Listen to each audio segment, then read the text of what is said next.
remaining humble, remaining focused on what's important. You know what I'm saying? It's, like I said, selflessness. We can be better at that. You know what I'm saying?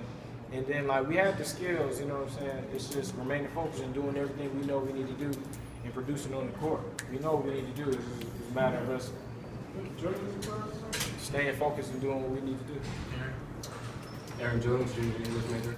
My question for that is, what can you take away from this game into future conference play to get back to winning and dominating in the conference? Well, yeah, we can definitely communicate better on defense, talk the entire time. You know what I'm saying? Keep the energy going that way, and then on offense, keep the ball moving. The ball touches hands like the Spurs and the Hawks. They're some of the best teams, and a lot of their success come from them moving the ball and being selfless. They lead the league in assists, the Hawks right now. And coach talks about them in practice all the time. And when we play like them, when everybody touches the ball and everybody gets some shots, and we really do well. We don't really have a guy that's like a bona fide scorer on this team, but everybody can get 12 to 15 points at any night, and we just continue to play together. Nobody can stop us. We're just that person. All right, I got a question for you, Michael.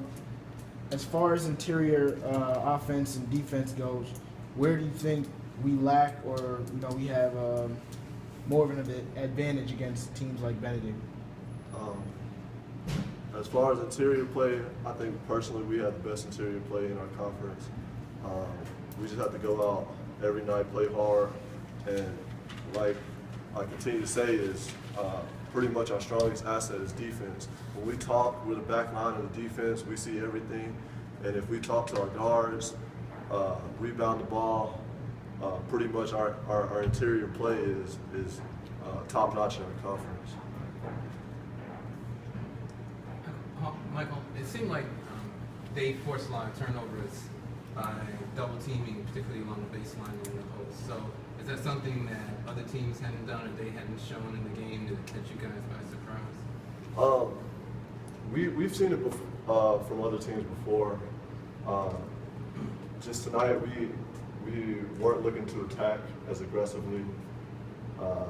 Pretty much when I see a double team or Tyrone sees a double team, we have to get the ball in our hands quickly or look to score off of a quick move instead of letting the ball sit in our hands. That's what really got our biggest problem tonight.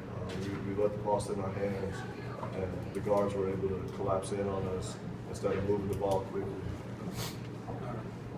Okay, then. All right, well, thanks very much. Appreciate your time. Thank you. Yeah. All right, fellas. All right, man. Good game, man. How you doing, Coach? How you doing, Coach? What do you think was the difference in today's game? Oh, sorry, Alton Petrie, sociology major, sophomore. What do you guys think you did different in today's game that was different than the previous games and the games you won? Well, as I just told the team in the locker room, we seem to have a problem playing well at home because I think we're trying to do too much one-on-one basketball. And you got to share the ball, spacing, angles. Everybody seemed to try to get their own thing off. And we're not built that way. We're not built that way as a basketball team. So I talked to the team and told them if we continue to do that at home, then we're going to continue with an L because we don't have those type of players who can go ISO one-on-one. I mean, Tyrus can create his shot, and so you try to get it in his hands when the clock's going down. But other than that, the other guys need to move the basketball, share the ball, move without the ball, cut to the basket, those types of things. Yes, sir. Aaron Jones, junior English major. And my question would be, what was the biggest adjustment going into the fourth when it was such a close game? Well, going into the second half. Well, they execute. Benedict executed their stuff. We talk about it all the time.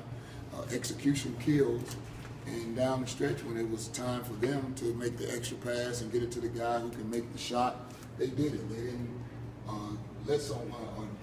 They understood their role better than what we did, or they wasn't playing for the crowd. They was playing for one another. And so they executed down the stretch where we did not do it. And execution kills, as I said. Right. I asked one of the players this question earlier. Usually some teams play better at home. Why do you think the the crowd maybe get to the players? Well, I think having a young team, not being able to understand that you got to play for one another, the team, and not who might have The said, crowd. I want you to get this point, I want you to do a dunk for me, I want you to do that. And I think that's where our guys get caught up because they're young. A veteran team knows that you got to do the same thing on the road to win like you win on the road, because it's tougher on the road Right. than what you're doing at home. And so, we won 4 games in a row on the road. 1 overtime, 1 last minute, because we executed down the stretch. So I think they got to understand that they got to play for one another at home and not the crowd. Let the crowd energize them to be a better defensive team, but let the crowd energize them to be a better team. Got it. Yes. Stephen Bishop, junior English major. You all, had a good first half, and in the second half, you seemed to come back, but didn't end well. What, if anything, would you change about this game going forward? Like, what would you emphasize next in practice as you get ready for the next game? Well, the bottom line, it came